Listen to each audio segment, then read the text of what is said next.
out there on Wednesday, I believe. But as far as like being somewhere else and fighting in somebody else's home turf or whatever, I fought Greg Soto after he got released from the UFC in New Jersey. So, you know what I'm saying? I'm from like Massachusetts. Obviously, that didn't go over well, and he's a Jersey boy, so I heard it that night. But it is what it is. It's like the fight could be here in this cage. It could be in Plymouth. It could be at Foxwoods. It could be wherever. It's still another person just standing across from you, trying to like do you in. So it's like it don't matter where it is.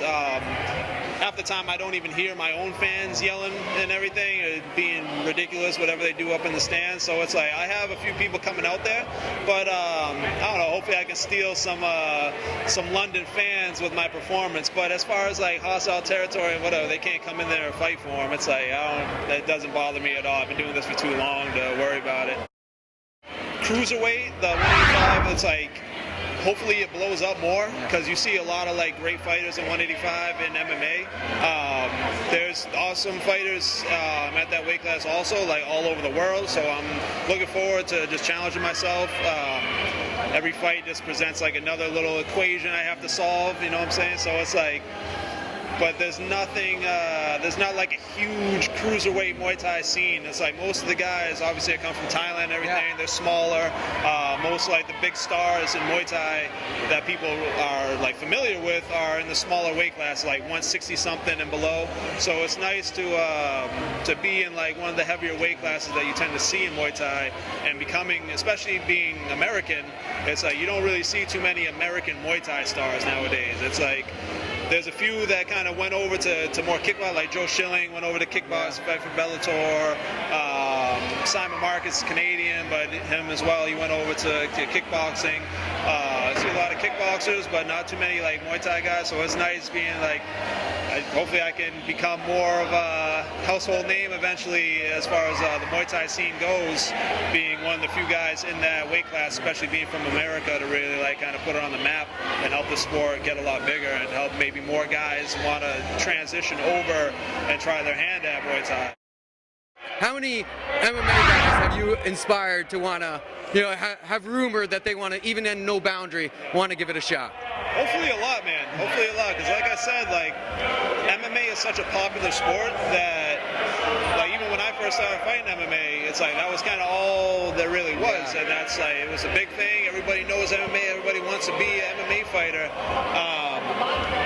Without really knowing that the Muay Thai is out there, which like at first if you had a choice between the Muay Thai and the MMA, a lot of guys might like want to do Muay Thai instead. A lot of people have that same mentality, especially the fans. If you go to any MMA show ever in America, you're gonna get all those drunken idiots that are up in the stage, up in the stands, like, oh, stand them up, knock them out. They don't understand. It's like, hey, go to a Muay Thai show, because that's all it is. There's like, you're not gonna see guys on the ground like wrestling with each other.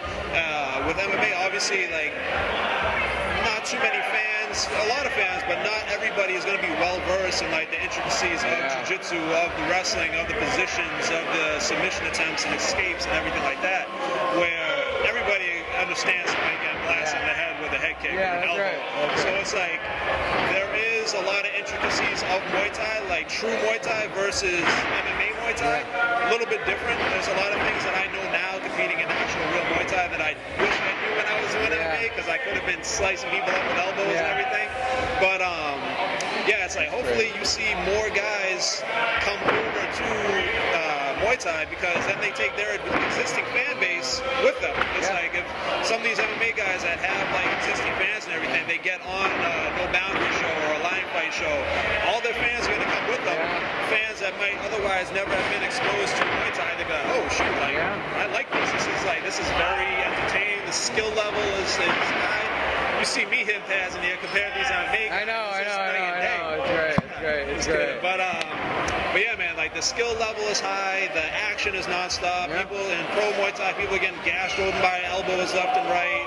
People are getting knocked out. Nobody's on the ground wrestling with each other. But as far as like these MMA guys making the transition over, some guys will do better than others. Like me, obviously I was a specialist. I didn't consider myself an MMA fighter. I always consider, even today, I consider myself a mixed martial artist because I mix all the martial arts I've ever learned: karate, boxing, Muay Thai, all the different striking arts, put them together. So I still consider what I do mixed martial arts, even though it's in a Muay Thai setting. But I'm a specialist. I was a striker.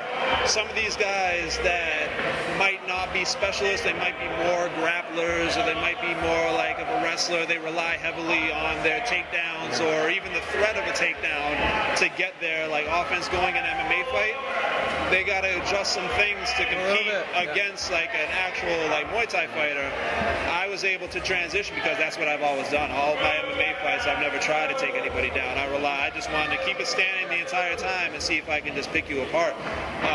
So it'll be interesting to see. Hopefully more guys do it. Plus it gives them, even if they don't want to pursue a Muay Thai career, it gives them a stage to get more experience, especially in the striking, without hurting their MMA record. Because a lot of these guys, they really care about that record and they don't want to chalk up a loss. Fight in Muay Thai. Fight in Muay Thai. Get some experience. Get in that ring. Throw some punches. Throw some kicks. Get get in a battle. And it's like, it's not going to hurt your record if you lose. You know what I'm saying? And you might end up liking it and you might want to pursue it more. So, I don't know. Hopefully I'm first of many. Nobody can do it like me, but hopefully I'm the first of many guys that you see cross over and do well. Follow us on Instagram. Watch us on YouTube. Check us out on Facebook. Visit us on Twitter. And stay tuned.